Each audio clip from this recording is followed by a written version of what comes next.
South Africa is still trying to make sense of a spate of shootings that took place in various taverns across the country. Police are monitoring Soweto, where 16 people were killed. It's expected that a prayer service will be taking place for the victims. Meanwhile, on Monday, another shooting took place at a tavern in Mamelodi, Botswana. Our reporters are following up on these stories and they'll be joining us now for an update. First, let's speak to Heidi Giokos, who's in Soweto, and Lindokuhle joining us from the eastern part of Johannesburg, Fosleres in Ekurhuleni. Heidi, good afternoon. Let's start with you in Soweto. I understand you have been speaking to some community members. What's the general feeling from the residents today? Well, Bradan, they're not entirely happy with the deployment of police, and not because it's the deployment of the police, but because they find it to be just a little too late. Community members, not just here in Orlando and Nomzamo, but broader Soweto, have been crying out for police intervention and police visibility. And they feel as though their cries and their requests have not been heard for some time. Of course, there had to be some kind of tragedy before our government reacts and understands the severity and the urgency for there to be police visibility.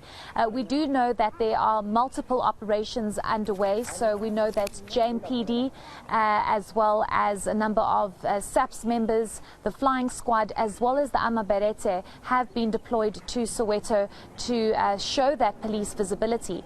But earlier on there was quite an unfortunate incident. We know that there was a mugging, an apparent mugging that took place very early this morning. There was allegedly a woman walking to work and she was mugged and approached by 3 men. The community got wind of this. They heard the female screaming and they then managed to get and catch one of the apparent suspects.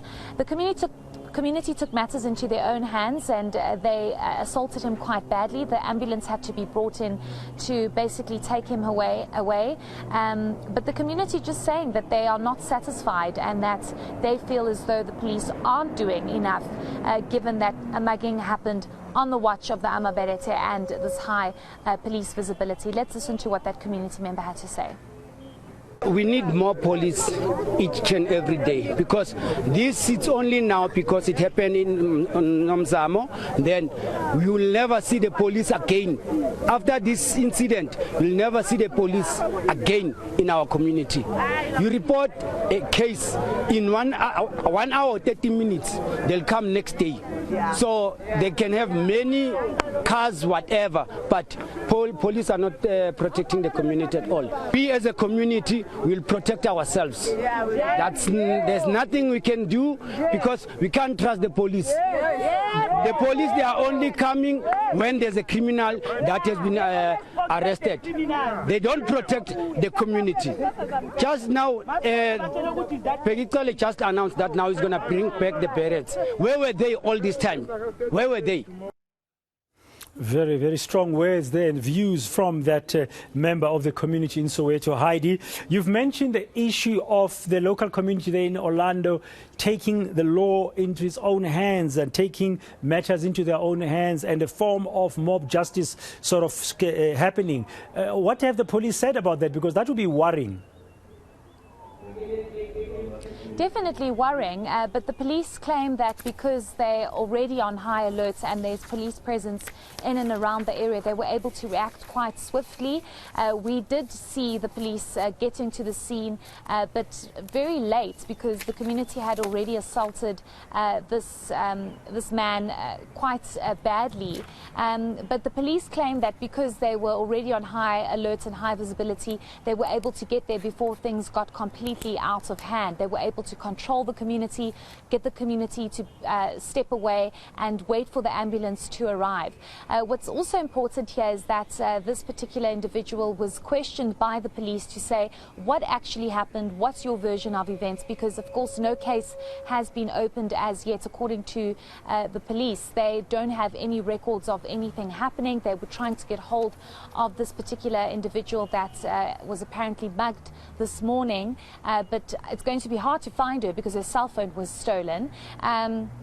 But he confessed and said that there were 3 men that approached this female and mugged her. So the police will, of course, need to further investigate. But they are urging community members not to take matters into their own hands and to rather allow the police to be on patrol. But as you heard that community member saying, they don't trust the police. They don't feel as though police understand what community members are going through on a daily basis. But let's listen to Colonel Dimakatso Selo, who is the spokesperson for Gauteng SAPS, about this specific matter and how community members should let the police do their work.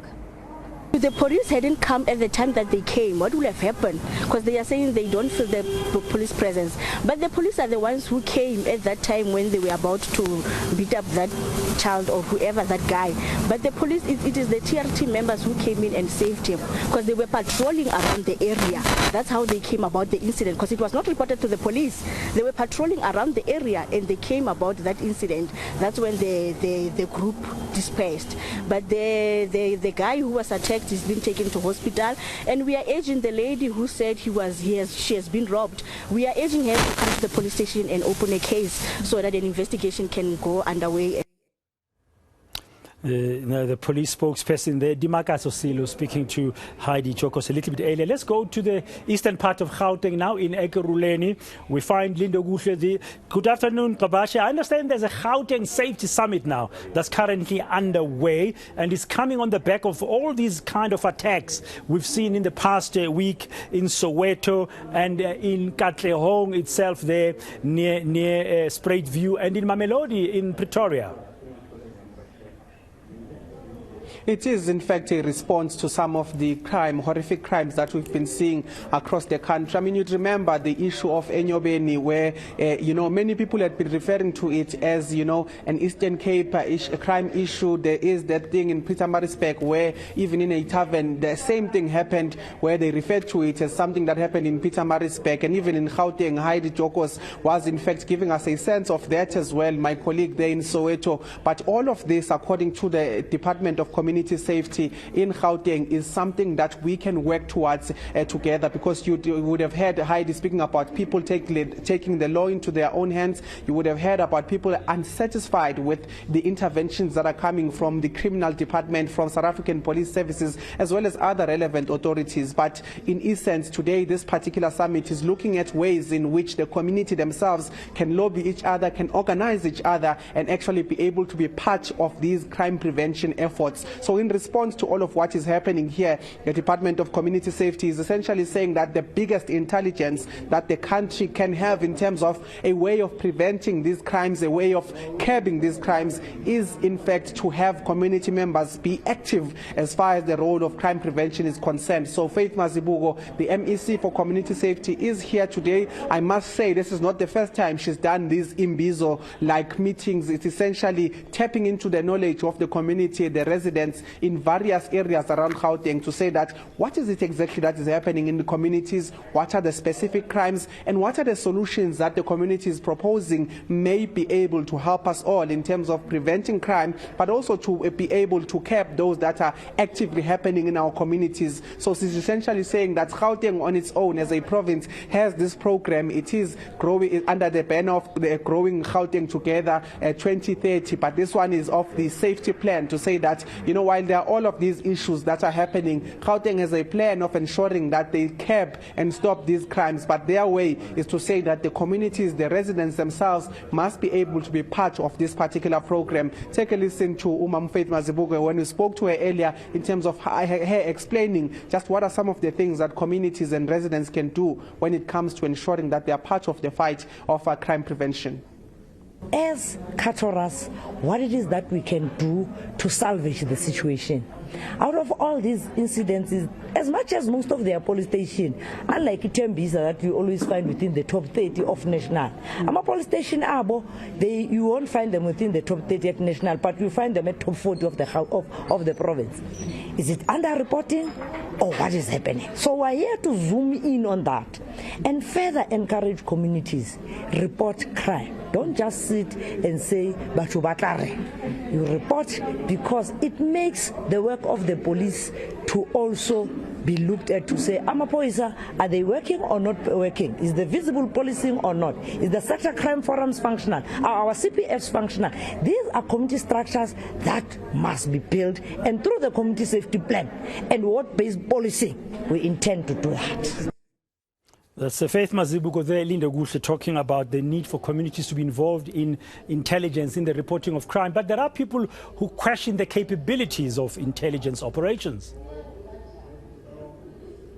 And you are speaking here or referring to some of the residents we've spoken to. One of them is Moses Nyati, who basically says that in terms of their crimes in specific communities, he says that, he's coming from a community called Marimba, but he says that there are community structures, they're formed, there are the likes of, community patrol groups, the likes of CPF, community policing forums. But he says at the end of the day, what they are not seeing on the ground is, in fact, the assistance of police when it comes to all of these crime prevention methods and structures that they are creating, and therefore it leaves them at short-handed in terms of trying to sort out all of these criminal activities that are taking place. He says without the police, it's something that they cannot achieve. But as much as Faith Mazibuko is speaking about issues of saying that the community must be involved, this particular gentleman is saying that it's one thing that they are not seeing, that it's one thing actually that is only happening in their communities, to say that they have community members doing something, but there is a lack of police law enforcement, and despite having engaged with some of those that are operating in their communities, they simply do not see this culminating into anything. So the call from this particular community member was to say that this particular summit that is happening here, this roadshow that is going around in many parts of Gauteng, he hopes that it will not be a tech shop where they come here, where they share ideas and something and nothing happens. So that is some of the messages we are getting here, to say that as much as they are here participating as members of the communities that are around Vosloorus, he says that at the end of the day, what they want to see out of this is actually action being taken in terms of showing that, first of all, their inputs were taken seriously, but also showing that law enforcement is willing, is ready, and will be able to help them in terms of trying to prevent and trying to report all of these crimes and responding to those that are being reported. Take a listen to this gentleman just giving us a sense really of what he wants and what he suspects could be of this crime summit. If I can be honest with you, if we can stop the talk shops like we'll be having today, and we're getting a real assistance from the government and the police, then things will change. But if we go having talk shops and the police, they promise but they don't deliver on that, then nothing will change. Because even our people that they are patrolling in our areas, when they catch a criminal, they call the police, they don't come out. So that gives us a very serious problem. But if they really can abide by what they are saying, then things will change for real. What I'm picking up nationally is that we don't have a police intelligence. Because these issues, if we really had a strong police intelligence, they would be kept. Now, coming to the local areas, the issue is that still the police are not patrolling.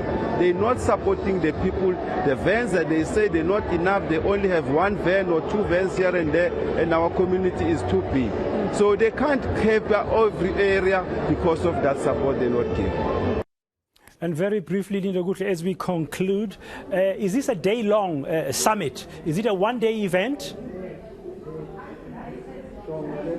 Well, it's a one-day event with each and every community having to come and contribute towards what the crimes are and come up with solutions. Here we've had commissions meeting on different issues such as school safety, such as parenting, such as gender-based violence, you can name them. So there were commissions that broke away and they are now reporting back as far as what the solutions are. Now, in terms of this being a one-day event, we understand that the Department of Community Safety then returns to come and have an area-based sort of crime prevention plan to help these particular community members and structures to then be able to implement some of the ideas they had around crime prevention and crime reporting in these areas. Thank you very much, Lindokuhle. And on the ground there in Soweto, Heidi, you're outside the police station, and since that mob justice incident happened this morning, do things seem a bit calmer in that area of Orlando East following that shooting? I mean, the community did disperse after that mob justice. I think community members are quite wary and alert, given many of them do fear the police, Bradan, and many of them are aware that these operations are currently underway. We've been seeing the Amabarete coming in, searching, stopping people while they're walking, stopping vehicles, entering houses that they have any tip-off of, and they know of any homes that might be of concern. Things are relatively calm, but I think everybody is literally just monitoring the situation and waiting to see what police find and investigations. There is going to be a prayer service held a little later on this afternoon, and we do know that community members are just on high alert and waiting to see what comes out of all of this.